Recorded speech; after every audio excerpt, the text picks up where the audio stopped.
ela se deu, sim, por esse processo do matriarcado, de como essas mulheres cuidavam dessas meninas, que foram galgando para que essas meninas pudessem ocupar a universidade, né? Muitas ali na economia solidária, tirando quando a gente não tinha tantos recursos, porque a gente sai do quilombo, são 3 quilômetros andando até a beira do ramal ali, para poder pegar um transporte para ir para Belém. Muitas meninas passaram por isso, né? Minha prima ficava na minha casa, que fica ali na BR, aí andava 3, 4 quilômetros, ou então pegava uma bicicleta, aí ia para minha casa, dormia para poder fazer o cursinho. Então, esse processo do cuidado, né, que foi mudando, eu já não quero só que essa menina seja cuidada, esse menino seja cuidado para trabalhar aqui, para ser. Não, a gente quer mais, a gente precisa de mais, a gente precisa desse saber, né, de fora, esse saber acadêmico, para que esses jovens possam estar voltando. Então, tem muito essa relação desse recorte geracional e das oportunidades que se abriram, né, das políticas públicas, das nossas lutas também. Hoje a gente também tem um processo desses 32 quilombos que a gente consegue ter hoje dentro do município, que é o município do Acará, que a gente tem hoje professoras quilombolas, isso foi uma luta nossa, professoras quilombolas nos quilombos. Então, as escolas quilombolas têm professores quilombolas. Isso é uma luta nossa, né? Foi feito um processo seletivo. Então, tudo isso são fruto das nossas resistências dessas mulheres e desse cuidado também, né, da gente, de sempre estar trazendo para dentro do território esse aprimoramento, esse melhoramento. Sim. E Dai, como é que você vê, assim, quais são os principais desafios que você vê, assim, que são enfrentados hoje pelas mulheres quilombolas? Vou fazer a mesma pergunta para a Fontel em relação às mulheres indígenas, para manter e transmitir esses conhecimentos relacionados ao cuidado da vida e à vida coletiva. A gente hoje passa pelo mesmo enfrentamento no geral, né? A gente sabe que hoje a gente tem crianças e adolescentes passando por essa questão das tecnologias, né? De como lidar. E aí não pensem que crianças indígenas, aí o pessoal fica lá, a Fontel sabe muito bem desse lugar, né? A indígena não pode usar celular, a indígena, as pessoas se criou umas narrativas, né? De como a gente fosse apenas do mato, apenas daquele lugar, e não. Os nossos jovens também, eles têm esse contato com as tecnologias. É um desafio nosso manter essa ancestralidade e essa passada dos saberes. A gente tem até conversado muito isso no núcleo familiar, para que alguns conhecimentos não se percam, principalmente no cuidado da terra, porque vai para a faculdade, faz outras coisas e esquece de como cuidar, de como colocar lá andiroba no dedo para curar a garganta, de como a gente consegue lá colocar o coisa no umbigo da criança no tempo certo, e todos e tantos outros saberes, né? Como a própria produção da comida, de como a gente trata a comida, né? Nós, mulheres, meninos também quilombolas. Então, é um desafio muito grande, assim como todo mundo, a questão da tecnologia, a questão da violência de gênero também perpassa por nós também, porque são escolas que estão em zonas periurbanas, né? Rurais e urbanas. Então, esses meninos e meninas têm contato com a tecnologia. Isso tem sido um desafio para nós também, de fazer esse recorte geracional. E a gente vem enfrentando também a questão das drogas, porque os nossos quilombos ficam em áreas que passam, né, elas passam por essas violências, pelo tráfico, passam por áreas que são ali usadas como, vocês sabem que na Amazônia a gente tem um número muito grande da questão da exploração sexual, e nas aldeias indígenas também, porque o agro vai entrando, o homem branco vai entrando, eles vão entrando mesmo, e com eles entra a bebida alcoólica, entra a droga, entra a música que eles não escutavam. Então, para a gente tem sido um desafio, mas assim também, a gente continua num processo, por exemplo, agora, esse mês, a gente vai ter os Jogos Quilombolas, né? Para você participar dos Jogos Quilombolas, tem várias etapas e muitas delas está como você se comporta. Tipo, no meu quilombo, nem palavrão tu pode chamar. Então, assim, a gente tem tecnologias também, né? De proteger e preservar o nosso bem viver, a nossa coletividade, um ambiente saudável. Então, a gente enfrenta os mesmos desafios, principalmente com a questão da tecnologia entrando e com ela outras coisas, e essa questão do saber que é mercantilizado fora, com o nosso conhecimento, o nosso saber que ele é compartilhado. Então, é um desafio também, principalmente para as mães, para essa maternidade, elas ficam preocupadas, porque Belém é muito longe, né? É um território muito longe, mas a gente sempre busca estar resgatando e perpassando esses conhecimentos, né? eu digo assim que a gente é um grupo de comunidades feliz, perto de outros, assim, que a gente já viu que houve, né, uma degradação, uma exploração e uma desconstrução, né? No nosso quilombo, por exemplo, você não pode casar, quando você casa com uma pessoa de fora do quilombo, que não é um quilombola, para você comprar uma terra lá e morar lá, você passa por uma série de questões para você conseguir, porque essa pessoa veio de fora. Então, assim, são mecanismos que as próprias mulheres construíram, da gente defender e preservar os nossos saberes e o próprio território mesmo, né? No seu ecossistema, na sua biodiversidade. Tem uma questão que a Dai falou antes de eu entrar. Eu listei os desafios, assim, meio que para me organizar. Que são os desafios atuais, mas a Dai falou uma coisa que é sobre a inserção de drogas em territórios originários, é uma questão do tempo presente muito forte, né? E eu lembrei de um fato, a primeira vez que as mulheres indígenas da Amazônia Atlântica se reuniram em uma reunião intercultural, sabe o que foi a pauta? Alcoolismo. Olha só, olha a pauta entre mulheres interculturalmente, através de várias aldeias se reuniram, foi para tratar de alcoolismo. Então vejam, nem era uma pauta exatamente que a gente poderia sinalizar, essa é uma pauta de gênero, mas sim, era uma pauta de gênero. Por quê? Uma vez que os homens indígenas, estatisticamente, ao ter acesso, eles tendem a fazer o uso, né, do álcool. Então, o que acontecia? Eles acessaram isso e eles estavam voltando para o interior das comunidades para praticar violência doméstica, por exemplo, que é algo que hoje já está super debatido. A gente já debate com bastante honestidade a inserção, por exemplo, de prática de violência doméstica. Inclusive, a gente tem pensado muito isso, né, na Articulação Nacional de Mulheres Indígenas, mas foi a primeira pauta, né? Isso é muito curioso para aquela época, isso já faz bastante tempo, mas que levou as mulheres a se pensar dentro de um coletivo que estava sofrendo uma incursão que era muito parecida, né? Independente de qual aldeia que era muito parecido. Enfim, só lembrando, porque isso é uma questão que a gente trata muito hoje. E aí também, né, a gente tem pensado quais são as particularidades das violências sofridas por mulheres indígenas, né? Que às vezes são diferentes de mulheres não indígenas ou mulheres em contexto urbano. Mas tem uma questão sobre a natureza, e os desafios eu fiz mesmo uma lista. Mas quando a gente fala da nossa relação com a natureza e por que toda a articulação de mulheres indígenas a nível nacional pauta a defesa do território como a grande pauta da qual as outras vão acontecer. Então, bom, com a colonização, uma das principais narrativas, eu acho, que surge com a colonização é a relação dos povos colonizados com a natureza, né? Só que por que a colonização fez isso? Para dizer, olha, eles não têm desenvolvimento, eles não são civilizados, eles não têm refinamento intelectual, eles não têm uma religião que vai salvá-los, né, deste mundo, dentro da perspectiva cristã. Então, relacionaram os povos invadidos, os povos indígenas, pensando aqui o meu povo, como aqueles que são ligados à natureza, né? E colocaram a gente dentro desse estigma. Mas o estigma, ele foi utilizado não para dizer que nós éramos o que éramos, né? A gente tinha uma relação com a natureza mais harmoniosa, mas para colocar a gente no lugar de selvagem, né?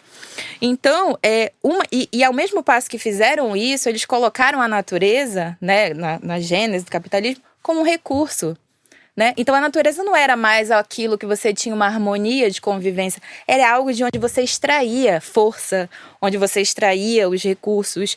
E aí, o que eles fizeram? Uma vez que o corpo dos povos colonizados é mais ligado à natureza, então são corpos também passíveis de extração, né, de escravização, de exploração, porque são vistos como recurso, né? Tanto que a mão de obra negra, indígena, foi utilizada para sustentar esse sistema como lugar de não remuneração, né? Que possibilitou, enfim, que a colonização se realizasse e sustentasse o mundo capitalista tal como conhecemos. Então, qual é a resistência a esse processo? Aí a Dai falou uma coisa que é o acesso ao sagrado, né? Então, o sagrado pra gente, ele não é um ponto só holístico, espiritual nesse sentido, né? Ele é um ponto de produção de vida, né? Porque, às vezes, enquanto a gente tem um sistema, por exemplo, no parto, que vai medicalizar o parto, patologizar o parto, colocar o médico como grande sabedor, quando a gente acerta a parteria, quando a gente está com uma herveira, uma parteira, isso é uma produção local de resistência, é um discurso que está aí 500 anos estabelecido, de que o que a gente sabe sobre cuidar, sobre gestar, sobre parir, sobre estar em comunidade não é válido. é crendice, né? Quando eu olho para essa crise, eu vejo assim, eles construíram, né, o eurocentrismo, as invasões, o genocídio, criaram um mundo que ele não tinha como não colapsar. Ele não tinha como não entrar em crise. Porque a natureza não é um recurso ilimitado. Em algum momento, tudo isso que se pensou de civilização e desenvolvimento ia entrar em colapso. E para onde que se foge quando entra em colapso? Pra gente. Porque antes de tudo isso acontecer, a gente tinha certas relações com a natureza. Então, o que acontece? O capitalismo entrou em crise, o sistema de cuidado entrou em crise, medicalização, patologização, exploração da natureza a nível, né, máximo, aí se volta para aquelas populações que eram desqualificadas em relação a como se comunicavam, né, com esse cosmos, com esse mundo. Então, é o lugar até para onde essas pessoas estão voltando, sim, né? Sim. A Grada vai falar isso, vai falar sobre esse lugar da ciência, né? Que ciência é essa, né? Qual é a ciência que vale como ciência, né? Sim. E aí você está falando isso, na verdade agora estão recorrendo a outra ciência, né? Que sempre existiu, exatamente. Né? E aí os desafios eu fiz mesmo uma lista, assim, para ficar... primeiro, habitar o tempo presente sendo estigmatizada como do passado. A questão do iPhone, pra gente, ela é um ícone, é o iPhone, o indígena de iPhone. Mas a gente não pode acessar nada que seja das tecnologias, senão a gente é estigmatizada como não indígena. Isso é muito brutal. E, principalmente, as pessoas indígenas não aldeadas, lidas como não indígenas, ou indígena da Shopee, que é um termo extremamente violento. Nunca ouvi falar. Hoje. Indígena da Shopee. Que é como se fosse falsa, a ideia de falseamento, porque eu acho que o que se pede é autenticidade, né? E para o indígena autêntico, ele tem que ter vindo de uma aldeia. Então, o que eles fizeram? Olha como a maquinaria é brutal. Eles tiram a terra, tiram o nosso território, a nossa forma de vida, colocam a gente fora dessa comunidade de força, desse corpo de força que é o território. E depois, uma vez que a gente não está mais lá, a gente não é mais lido como indígena. Então é brutal, tira-se da gente a possibilidade de ser, né? Inclusive o Fanon tem um termo. Exatamente. Que ele vai falar de zona do não ser, que inscreve, eu acho que o estatuto dessa leitura, né?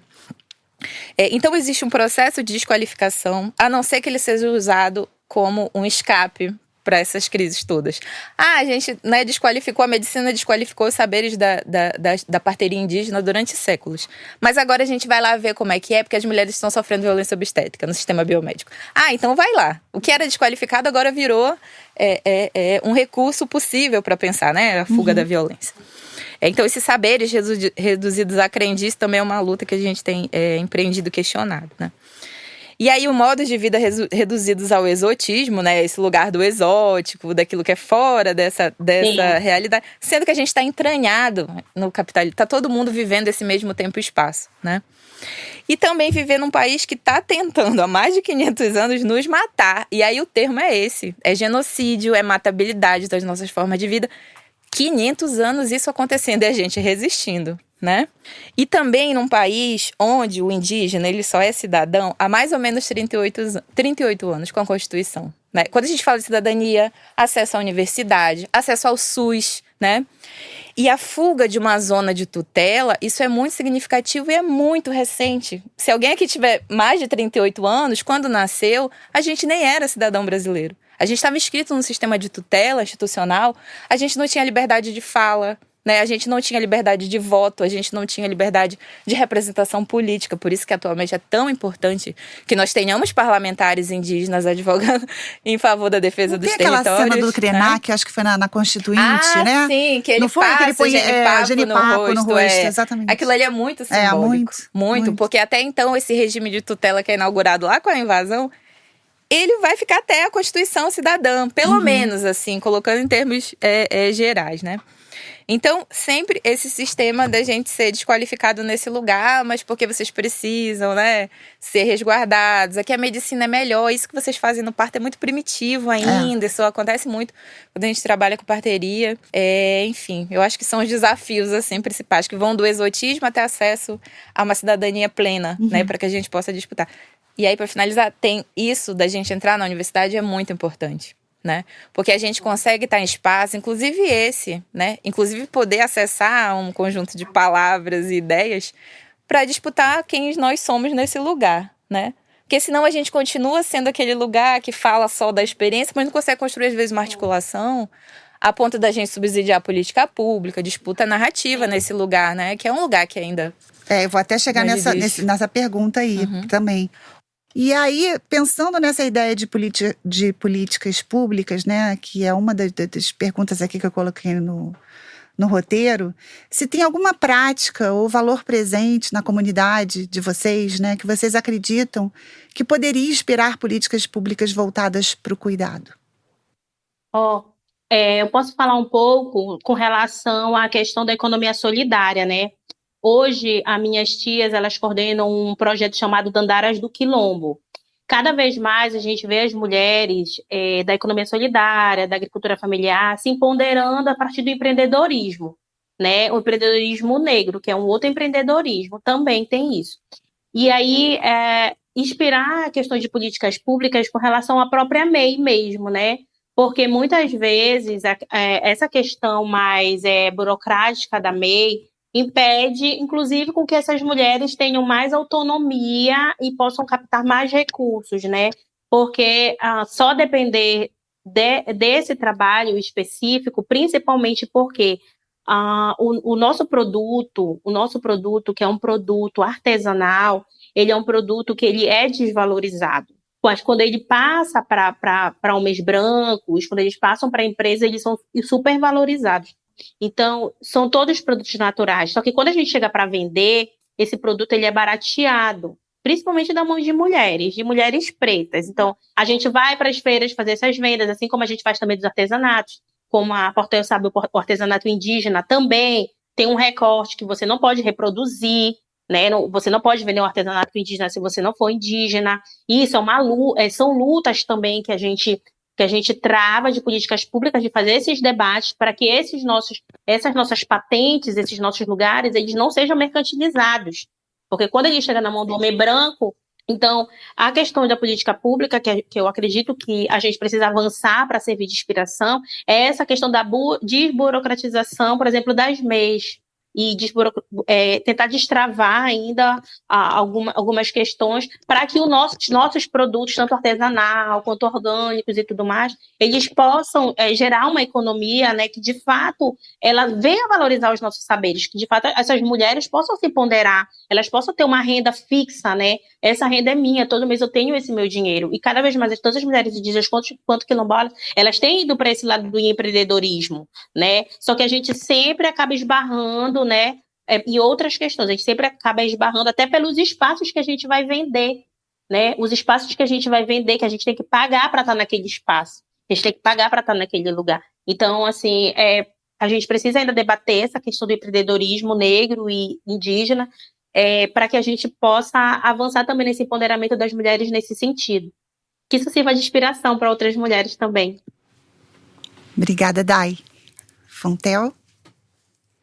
Bom, então eu acho que tem uma tecnologia ancestral, que é a tecnologia ancestral por excelência, que é a formação de comunidade, né? Eu acho que essa é uma das principais contribuições, assim, que eu tive acesso na minha experiência como criança, como adolescente, no processo de tornar mulher, que foi muito importante, né? E eu acho que foi por isso que as invasões tentaram separar as pessoas, né? Porque eu acho que um corpo sozinho é um corpo mais frágil, ele é mais fácil de ser atingido, né? De ser subjugado. Então, quando eu penso em cuidado, né, voltando ao nosso tema central, acho que a distribuição do trabalho do cuidado é uma tecnologia ancestral por excelência, né? Que é algo que a gente acaba perdendo na cidade, né? Por conta da forma com que a cidade se organiza. Então, eu penso muito que ver nessas práticas ancestrais uma metodologia para a gente pensar o nosso cotidiano. Aí, às vezes, as pessoas falam, como é que eu posso ajudar, né, as populações indígenas que estão passando por determinados processos? Mas eu acho que a gente pode também tomar de inspiração essas práticas para a nossa vida real, né? Para o nosso agora, para o nosso hoje, né? Então, por exemplo, eu trabalho com mães. Eu ajudo mulheres mães a voltarem a estudar, né? Por que elas param de estudar? Porque elas não têm rede de apoio. Elas não têm quem cuide da criança para elas poderem ir fazer o processo de sonhar através, né, dos estudos e etc., especialmente do ensino superior. O que a gente olha dentro da nossa cosmopercepção indígena que pode ajudar na vida real das pessoas, né? Então, aí eu vou dar um exemplo dentro do que eu penso e da comunidade que eu ando, que são de mulheres mães, né? A gente tem, dentro do feminismo indígena, um impasse, né? Tem mulheres indígenas que não se reivindicam feministas, né? Porque acreditam que é uma metodologia branca, e tem mulheres que se reivindicam, como eu, dentro desse termo, né? Acham que esse termo precisa ser descolonizado, inclusive, né? Só que por que grande parte das minhas parentas acha que não é feminista? Porque é o seguinte, a gente tem, às vezes, na cidade, uma mulher em processo de gestação. Gestação, parto e puerpério, né? O que uma mulher indígena faz enquanto tecnologia? Ela vai cuidar dessa mulher, né? O processo de gestação tem um certo conjunto de práticas, né? De cuidado, de massagem, de caminhar com ela todo dia de manhã. O parto tem um certo ritual que é necessário que você conheça minimamente a sua posição naquele momento de parir, né? Então, pega o neném por onde? Pega que toalha? Coloca a mulher em que posição? Grande parte das feministas que eu conheci que não tinham um recorte decolonial, elas sequer saberiam o que fazer nesse momento. Nós, mulheres, nas comunidades, a gente é treinada para isso. Para assistir uma outra mulher no processo de parto. Puerpério, o que a gente faz? A gente manda matar uma galinha de quintal, faz um grande caldo, porque as nossas mais velhas ensinam que tomar o caldo de uma galinha de quintal vai estimular a produção de leite, né? Ou seja, o que a gente vai matar uma galinha de quintal aqui no apartamento? Não. Mas como é que a gente transforma essa orientação em algo na vida real? Vamos fazer uma canja, vamos fazer um caldinho e levar para essa puérpera, para essa mulher que acabou de parir. E não é para ficar perguntando, querida, você precisa de ajuda? Não, é ir mesmo. Olha, vou deixar aqui na sua portaria uma canja, porque eu sei que você está de pós-parto. Ou então, se tiver esse nível de intimidade, porque a coletividade produz intimidade. Vou ir na sua casa, vou dar uma faxina, vou lavar a sua louça, que você tá de bebê novo, né? Então, porque essa resistência de grande parte das minhas pares dentro do movimento de mulheres indígenas, elas não veem essas práticas num feminismo que é muito do discurso, do palanque, às vezes da política. Não que isso seja ruim, mas estou colocando em perspectiva.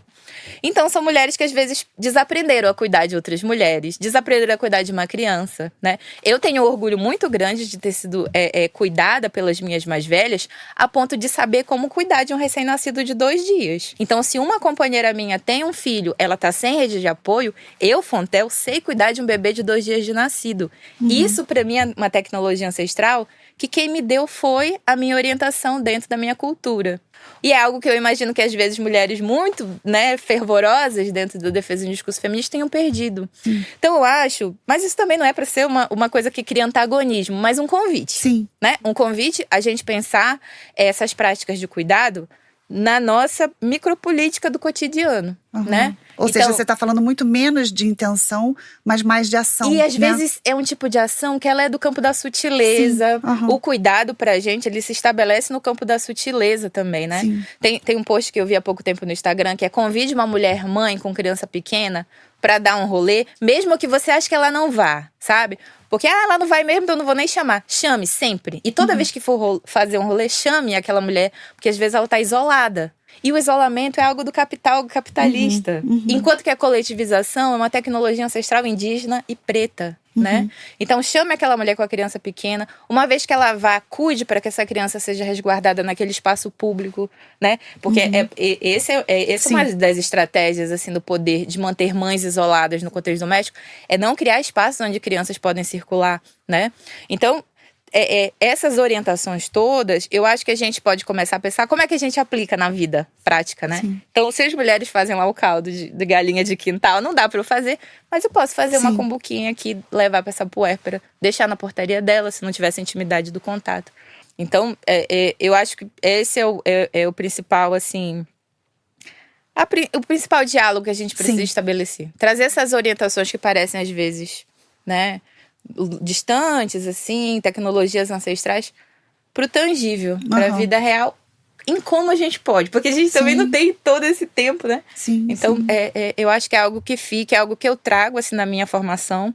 Quando eu penso em cuidado, é algo que eu acesso, né? Como que as mulheres me cuidaram, como que eu vi isso sendo estabelecido na minha cultura. Infelizmente, consigo ver a perda disso também, mas tô aí o meu feminismo, ele se inscreve aí. Não deixar perder essas orientações das minhas mais velhas.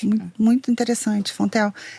São 2 perguntas, né? Primeiro, sobre essa questão, digamos assim, refratária ao feminismo. A terminologia ou é ideia mesmo, né? E a outra coisa, se vocês usam a expressão que a gente cita aqui pra caramba, o Nego Bispo, né? E o Nego Bispo usa o contracolonial, né? Não é o decolonial, né? É o contracolonial. Então, eu acho que o que ele inaugura, eu tenho um carinho pela figura dele, assim, na minha memória, é justamente de mostrar que a gente tem a gente sabe como administrar essa vida, né? E eu acho que quando eu penso em feminismo, e eu pensaria, vamos assim, colocar em termos, um feminismo contracolonial é um feminismo que admite essas outras formas de produção de saber e tenta trazer para nossa vida cotidiana. Para mim, esse exercício, né? Porque quando eu penso o Antônio Bispo e penso a noção de contracolonialidade, é justamente se revoltar contra tudo isso que tentaram fazer com a gente, né? Mas não é só para nós, indígenas e quilombolas, é a nível de sociedade, né? Eu não quero que nenhuma mulher seja violentada de nenhuma raça, de nenhuma classe, não é sobre, né, esse lugar de apartamento entre nós, mas de mostrar o quanto isso deveria ser distribuído a nível, né, de sociedade. Eu acho que o Schopenhauer fala isso um pouco na Queda do Céu também. Olha, a gente tem essas práticas, eu vou levar aqui para os não indígenas. Quem sabe isso não pode ajudar a relação deles conosco, com a natureza, com eles mesmos, né? Então, acho que é uma aposta, assim, e esse termo, para mim, é um termo muito caro. O contracolonial. Contracolonialidade. Porque na ideia do decolonial, né, o descolonizar, seria pegar algo que já existe e, digamos assim, desestruturando aquela estrutura, né? O contracolonial é trazer algo, né? Eu acho que né? é um termo até mais rebelde dentro dos outros que a gente tem. Também entendo como rebeldia. Olha, eu vou partir daqui de rebeldia mim, boa. Eu não quero desfazer, quero fazer… Exatamente. Outra coisa com as referências que a gente já tem. Né? Exatamente. Para encerrar nosso episódio, cuidar para adiar o fim do mundo, e a gente chegou na parte dos futuros possíveis, né? Eu queria que cada uma de vocês pudesse deixar uma mensagem para quem está nos escutando, nossas ouvintes, sobre essa importância de cuidar um dos outros, nessa ideia do futuro, né? De cuidar para adiar o fim do mundo. Então, pedir uma mensagem de cada uma de vocês. Bom, eu vou encerrar falando do Nego Bispo também, que eu acho super importante, e dizendo: fogo, queimaram pomares, nasceu Canudos. Fogo, queimaram Canudos, nasceu Caldeirões. Fogo, queimaram Caldeirões, nasceu Pau de Colher. Fogo, queimaram Pau de Colher e nasceram tantas outras comunidades que vão se cansar de tanto queimar. Porque mesmo que queimem a escrita, não queimarão a oralidade. Mesmo que queimem os símbolos, não queimarão o significado. Mesmo que queimem os corpos, não queimarão a nossa ancestralidade. Então, a gente continua sendo os próximos ancestrais e a gente continua trazendo hoje esse legado, nós somos essa continuidade. E enquanto a gente estiver vivo, a nossa ancestralidade vai estar viva. Esse é o recado que eu deixo para as futuras gerações. Eu acho que é muito forte. Enquanto a gente estiver em pé, Portel, por onde a gente estiver, as nossas ancestralidades estarão vivas. Obrigada, Dai. Lindo. Obrigada mesmo. Maravilhoso. Muito forte, muito impactante. Obrigada. Então, gente, eu acho que eu queria deixar um convite a gente se perceber enquanto comunidade, um convite a olhar para as nossas parcerias do cotidiano. E quando eu falo comunidade, eu não estou falando de família, eu estou falando às vezes dessa família que a gente constrói para além desses laços biológicos, né? E aprender a ouvir uns aos outros, aprender que às vezes a gente já vive num mundo que ele é tão violento, né? Então, quem sabe ser essa pessoa de referência que alguém pode contar. Isso é um processo de cuidado coletivo e ele parece simples, né? O capitalismo fica tentando tirar isso da gente o tempo todo, mas eu acho que é uma orientação que fica e que vem dessa minha criação, né? Dentro da minha comunidade. Eu acho que não tenho nada tão mais substancial a contar, mas olhar para os lados é importante, né? Às vezes você tem uma amiga que está precisando de um salve, de uma ajuda. Isso é cuidado, né? Não é uma palavra tão espectro, assim. É do campo mesmo do cotidiano. E é um cultivo, né? E é cotidiano. Porque não é algo que você vai fazer uma vez no ano, oferecer. Exatamente. É algo que é ali do campo, né, do nosso esforço.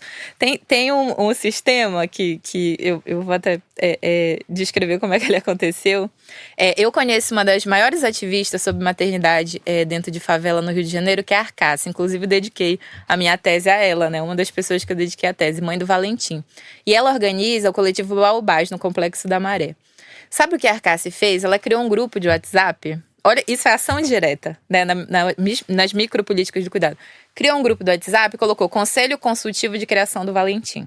E ela colocou as mulheres que ela confia a criação do filho dela. E é uma mulher que tá aqui, outra tá lá, outra tá não sei o quê.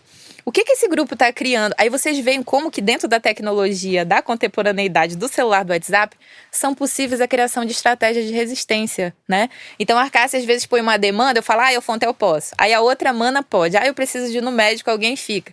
E aí ela criou, numa ação direta, né? Esse lugar onde a gente acabou se encontrando para poder resguardar a vida dessa criança. Porque as crianças precisam disso, né? Elas precisam de um coletivo que as resguarde. E as mães também possam fluir, né? Para além do trabalho do cuidado. Poder trabalhar, poder acessar um serviço de saúde, poder se divertir.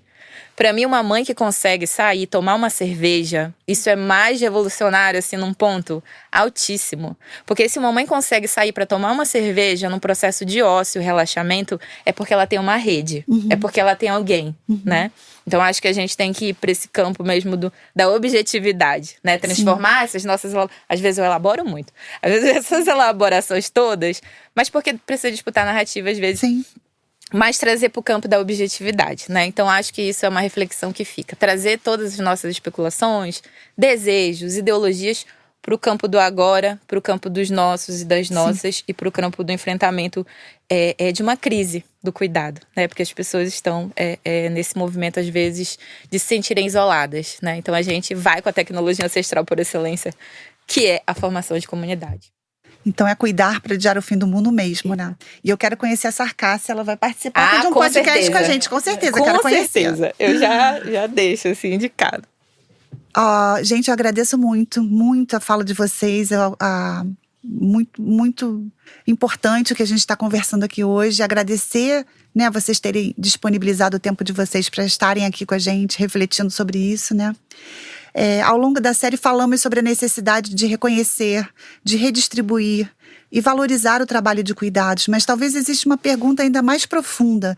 Que tipo de sociedade produz uma crise de cuidado, dos cuidados? E o que podemos aprender com os povos indígenas, com os povos quilombolas, para imaginar formas de vidas em que cuidar não seja um problema a ser resolvido, mas um princípio organizador da própria existência coletiva. Mais do que oferecer respostas prontas para a crise dos cuidados, essas reflexões ampliam nosso horizonte de possibilidades. Elas nos convidam a imaginar futuros em que o cuidado deixe de ser uma responsabilidade invisível, atribuída às mulheres somente, e passe a constituir um princípio organizador da vida coletiva.